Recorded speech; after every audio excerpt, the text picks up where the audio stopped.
తెలంగాణలో కరెంటు కోతలపై ప్రభుత్వం క్లారిటీ ఇచ్చింది. కరెంటు సమస్యలు ఉన్నట్టు నిండు సభలో అంగీకరించింది. కరెంటు సమస్యలపై పరిస్థితి సభలో చెబుతున్నంత సాఫీగా ఏమీ లేదని ఒప్పుకుంది.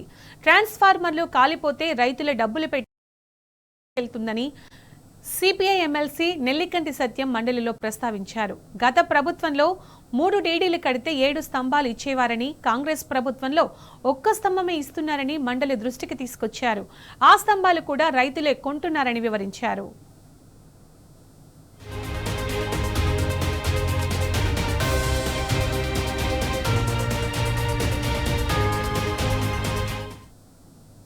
వాస్తవంగా ఇప్పుడు మీరు చెప్పినటువంటి విధానం ఎక్కడ కూడా లేదు. నా తెలిసిన నల్గొండ జిల్లాలో అయితే మా మునుగోడే నాది.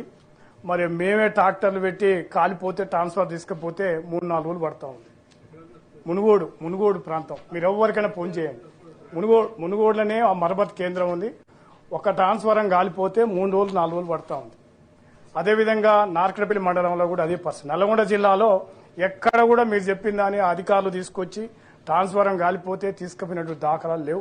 బహుశా చైర్మన్ గారు కూడా నల్గొండ జిల్లా, వారు కూడా ఉరుమడ్ల పెద్ద వ్యవసాయ రంగం ఉన్నటువంటి గ్రామం.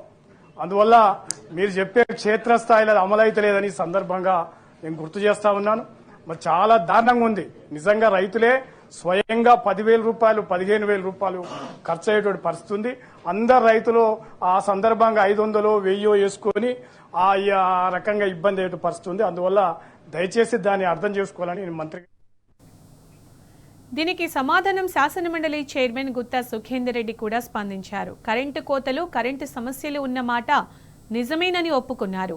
ట్రాన్స్ఫార్మర్లు కాలిపోతే రైతులే సొంత డబ్బులతో మరమ్మతులకు తీసుకెళ్తున్నారని గుత్తా సుఖేందర్ రెడ్డి అంగీకరించారు. దానికి సాక్ష్యం తానేనని, డిప్యూటీ సీఎం భట్టి విక్రమార్క సభలో ఏదో చెబుతున్నారు, కాఫీగా ఏది జరగడం లేదు అని మండలి చైర్మన్ కుండ బద్దలు కొట్టేశారు. చట్టం ప్రకారం మీరు చెప్పే దాని ప్రకారం ఏంటంటే మీరే ట్రాన్స్ఫారం తెచ్చి దిమ్మ మీద పెట్టి పోవాల్సినటువంటి అవసరం ఉంది. కాలిపోతే కూడా ఫోన్ చేస్తే మీరే వచ్చి ట్రాన్స్ఫారం తీసుకుపోయి మళ్ళీ ట్రాన్స్ఫారం పెట్టాలి. కానీ ప్రాక్టికల్ గా ఇవన్నీ ఇంప్లిమెంటేషన్ లో జరగడం లేదు. ఇది వాస్తవం. నేనే ప్రతిసారి ఊరికి పోయినప్పుడల్లా వచ్చినప్పుడల్లా నేను ఎస్సీకి ఫోన్ చేసి అయ్యా వీళ్లకు బండి పెట్టండి అనే విషయాన్ని నేనే చెప్తున్నాను. ఇది ఇంకా మధ్యలో సాక్ష్యం కూడా కాదు. నేనే స్వయంగా ఫోన్ చేసి ఎస్సీకి మన సబ్ స్టేషన్ కు సంబంధించినటువంటి ఎక్కడో ఒక దగ్గర మధ్యలో పొలాలలో ఉన్నటువంటి వాటిని తీయడం పెట్టడం, అవి ఓన్లీ వ్యవసాయం చేయనటువంటి సమ్మర్ సీజన్ లో తీసి పెట్టేయడానికి అవకాశం ఉంది. గతంలో కూడా ఒకసారి పెద్ద మ్యాసివ్ వీటి మీద అది కూడా తీసుకున్నారు. కాబట్టి అటువంటిది ఏదైనా తీసుకోండి.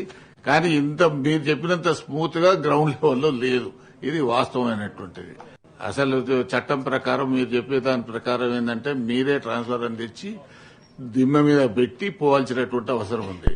కాలిపోతే కూడా ఫోన్ చేస్తే మీరే వచ్చి ట్రాన్స్ఫారం తీసుకుపోయి మళ్ళీ ట్రాన్స్ఫారం పెట్టాలి. కానీ ప్రాక్టికల్ గా ఇవన్నీ ఇంప్లిమెంటేషన్ లో జరగడం లేదు. ఇది వాస్తవం. నేనే ప్రతిసారి ఊరికి పోయినప్పుడల్లా వచ్చినప్పుడల్లా నేను ఎస్సీకి ఫోన్ చేసి అయ్యా వీళ్లకు బండి పెట్టండి అనే విషయాన్ని నేనే చెప్తున్నాను.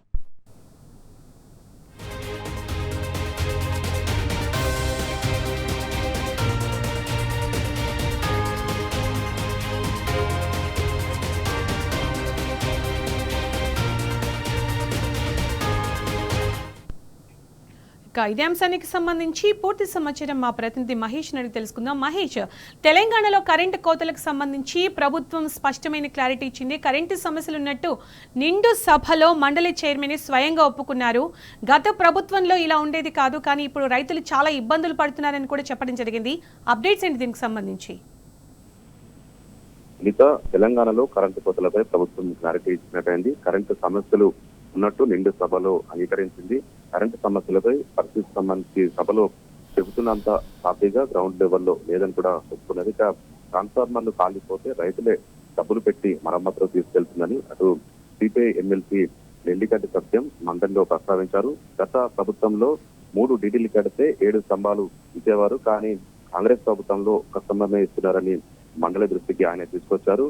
ఆ స్తంభాలు కూడా రైతులే కొనుగోలు చేస్తున్నారని కూడా మండలి దృష్టికి తీసుకొచ్చారు. ఇక దీనికి సమాధానంగా ఇటు మండలి చైర్మన్ గుత్తా సుఖేందర్ రెడ్డి కూడా స్పందించారు. కరెంటు కోతలు, కరెంటు సమస్యలు ఉన్నమాట వాస్తవమేనని ఆయన ప్రస్తావించారు. ట్రాన్స్ఫార్మర్లు కాలిపోతే రైతులే సొంత డబ్బులతో మరమ్మతులకు తీసుకెళ్తున్నారని గుత్తా సుఖేందర్ రెడ్డి కూడా ఒప్పుకున్నారు. దానికి ప్రత్యక్షంగా నేనే సాక్ష్యమంటూ కూడా ఆయన వివరించారు. ఇక అటు జిల్లాలో తన జిల్లాకు సంబంధించి కూడా ఎస్పీలు కావచ్చు, ఏఈలకు సంబంధించి కూడా పలుమార్లు రైతులకు సంబంధించిన సమస్యల దృష్టికి కూడా తీసుకెట్టినట్టు, కానీ ప్రభుత్వం అటు మంత్రి చెప్పిన విధంగా గ్రౌండ్ లెవెల్లో లేదు. ఖచ్చితంగా దీనిపై ప్రభుత్వము దృష్టి సారించాల్సిందే అని కూడా ఆయన వివరించారు. ఇక ట్రాన్స్ఫార్మర్లు కాలిపోతే విద్యుత్ శాఖనే ఏర్పాటు చేయాలి, క్షేత్రస్థాయిలో ఇది అమలు కావడం లేదు, దీనిపై ప్రభుత్వం దృష్టి సారించాలని చెప్పారు.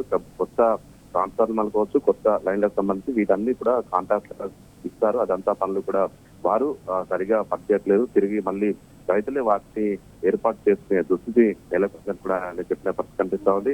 ట్రాన్స్ఫార్మర్లు కాలిపోతే ఖచ్చితంగా ప్రభుత్వమే విద్యుత్ శాఖనే అధికారులు అమర్చాలి. అది ప్రాక్టికల్ గా జరగట్లేదు. దీనిపై క్షేత్రస్థాయిలో ప్రభుత్వం దీనిపై దృష్టి సారించాలని కూడా చెప్పిన పరిస్థితి కనిపిస్తోంది. ఇక కరెంటు కోతలతో ఇటు రైతులు ఎన్నో ఇబ్బందులు ఎదుర్కొంటారు. గత బీఆర్ఎస్ ప్రభుత్వ హయాంలో రైతులకు సంబంధించి 24 గంటలు కరెంటు అందుతుండే, కానీ కాంగ్రెస్ ప్రభుత్వం ఏర్పడింది 2 ఏళ్లలో ఇటు కరెంటు కోతలు నిత్య కృత్యమయ్యాయి. రైతులు తీవ్ర ఇబ్బందులు పడుతూ ఉన్నారు. గత బీఆర్ఎస్ ప్రభుత్వం హయాంలో 24 గంటలు కరెంటు ఉన్న సమయంలో ఎలాంటి ఇబ్బంది లేదు. ఉమ్మడి ఆంధ్రప్రదేశ్ లో కరెంటు అర్ధరాత్రులు పెట్టుకునే పరిస్థితి ఉండేది. ఇప్పుడు మళ్ళీ అలాంటి పరిస్థితులు అయితే పునరావృతమయ్యాయి. రైతులు తీవ్ర ఇబ్బందులు ఎదుర్కొన్నారు. అటు మోటార్లు కాలిపోవడం కావచ్చు, ఇటు బోర్లకు సంబంధించి కూడా మోటార్లు కాలిపోవడము, రైతులకు సంబంధించి కరెంటు ఎప్పుడు వస్తుందో తెలియకపోవడము, రైతులు పంట పొలాలు పూర్తిగా ఎండబెట్టుకుంటున్న పరిస్థితి ప్రస్తుత కాంగ్రెస్ ప్రభుత్వ పాలనలో మళ్ళీ ఎదురవుతున్న పరిస్థితి కనిపిస్తా ఉంది. ఇక ఈ రోజు ఈ ట్రాన్స్ఫార్మర్ల సంబంధించిన